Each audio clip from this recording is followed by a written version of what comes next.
नमस्कार, मी राजश्री फूड आणि travel blog मध्ये तुम्हा सर्वांचं खूप खूप मनापासून स्वागत करते। आज मी तुमच्यासाठी घेऊन आलेली आहे एक मालवणातली मस्त अशी व्हेज रेसिपी, जिचं नाव आहे निरफणसाची भाजी। हा आहे निरफणस। बऱ्याच जणांना हा निरफणस काय असतो, कसा असतो, ह्याचे उपयोग काय हे सुद्धा माहित नसतं।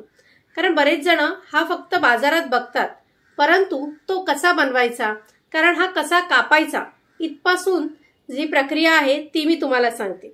हा कसा कापायचा हे मी तुम्हाला माझ्या कृतीत दाखवतेच, परंतु ह्याचे फायदे सुद्धा सांगते।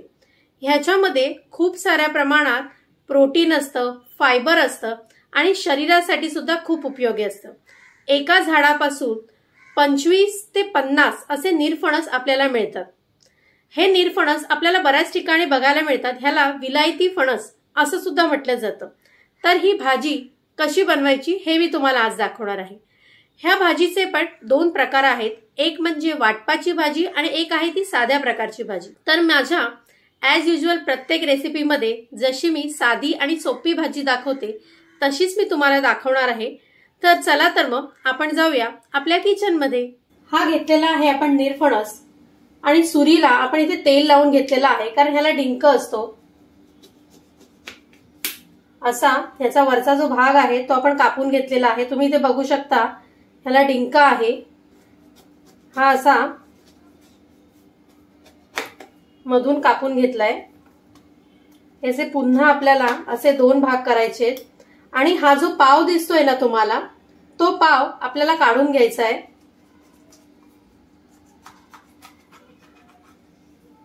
हा बघा, हा अशा पद्धतीने त्याचा पाव काढायचा आहे आणि आता हे जे मागचं साल आहे ते सुद्धा काढून घ्यायचंय।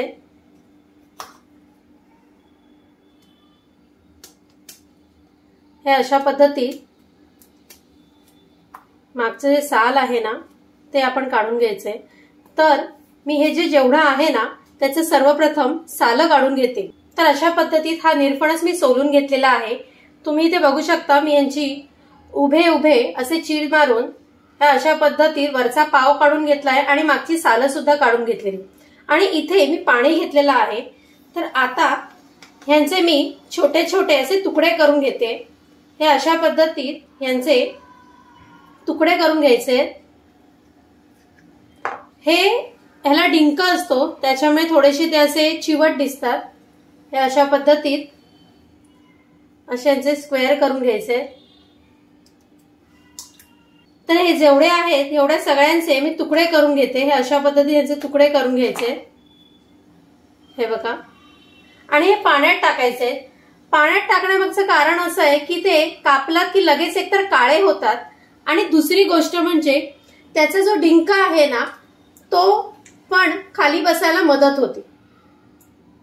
सो आता हे जे बाकीचे निरफणस आहेत त्याचे सुद्धा मी छोटे छोटे तुकडे करून घेते।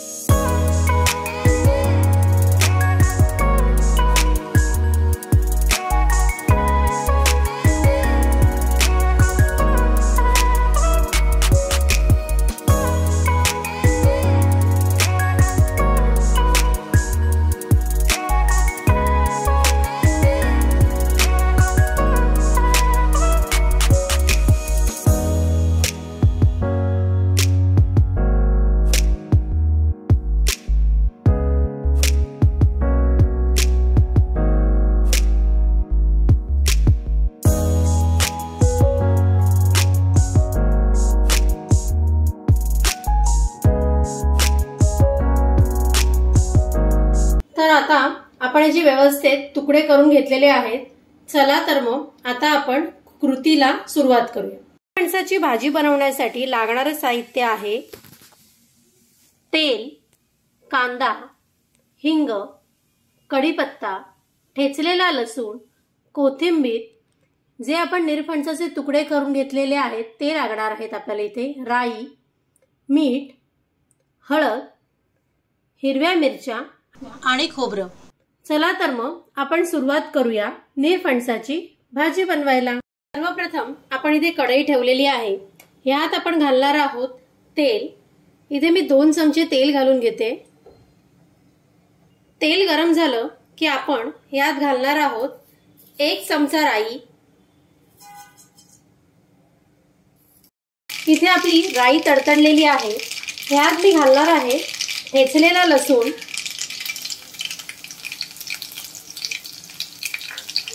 त्यानंतर मी यात घालणार आहे कढीपत्त्याची पानं,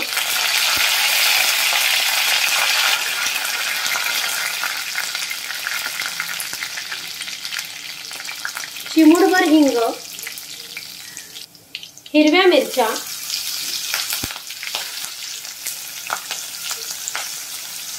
कांदा. इथे मी 2 मीडियम साईजचे कांदे घेतलेले आहेत. तर आता हे आपण सर्व व्यवस्थित परतून घेऊया. इथे आपला कांदा परतून झालेला आहे. तुम्ही ते बघू शकता, हलका गुलाबीसर झालेला आहे. आता आपण ह्यात घालणार आहोत अर्धा चमचा हळद,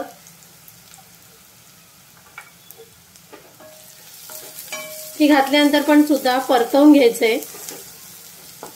आणि जी निरफणसाची कापं आपण करून ठेवलेली ती आता पाण्यातनं काढून मी याच्यात घालते.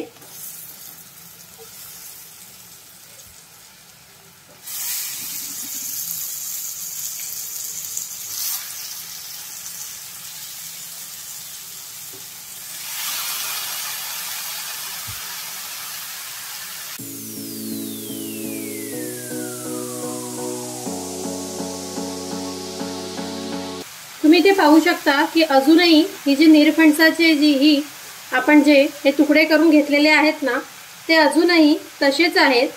जर तुम्ही हे पाण्यात नाही टाकले तर ते काळे पडायला सुरुवात होतात. आणि ह्यावरती आपण घालणार आहोत 1 चमचा मीठ. आणि आता हे सर्व आपण व्यवस्थित परतवून घेऊया. तर आता आपण ही व्यवस्थित परतवून घेतलेली आहे. हळद आणि बाकी राई वगैरे हे सर्व प्रत्येक फणसाचे जे तुकडे आहेत निरफणसाचे त्याला लागलेले आहेत. आता मी यात घालणार आहे ओलं खोबरं. मालवणी पदार्थ आणि त्याच्यात जर ओल्या खोबऱ्याचा वापर नाही केला तर त्या मालवणी पदार्थाला चवच येत नाही. तर आता हे सगळं आपण ढवळून घेऊया. आणि 10 मिनिटांसाठी ही भाजी वाफेवरती शिजवायला ठेवूया. तर आता मी याच्यावरती ताट ठेवते आणि याच्यात पाणी घातलेलं आहे. तर वाफेवरती ही भाजी आता आपण 10 मिनिटांसाठी शिजवायला ठेवूया. तर आता आपण याचं झाकण काढून बघूया की ही भाजी शिजली आहे की नाही ते. तुम्ही इथे बघू शकता की भाजी शिजलेली आहे. हे बघा, अशा प्रकारे ही भाजी दिसते.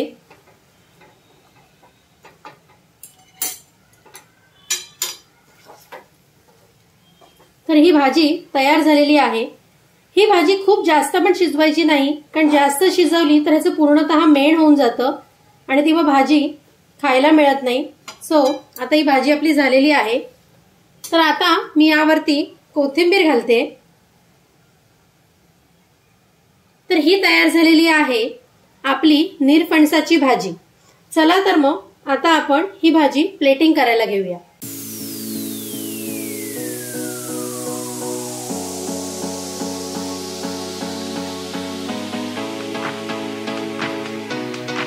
तर ही तयार झालेली आहे आपली निरफणस म्हणजेच विलायती फणसाची भाजी. तर ही भाजी तुम्हाला कशी वाटली हे मला कमेंट करून नक्की कळवा. आणि माझ्या चॅनलला लाईक करा, शेअर करा आणि सबस्क्राईब करायला विसरू नका. आणि तुम्हाला अशाच काही नवनवीन रेसिपीज माझ्याकडनं पाहिजे असतील तर कमेंट बॉक्समध्ये नक्की कळवा, म्हणजे मी तुमच्यासाठी त्या रेसिपी नक्की घेऊन येईन. चला तर मग बाय, टेक केअर.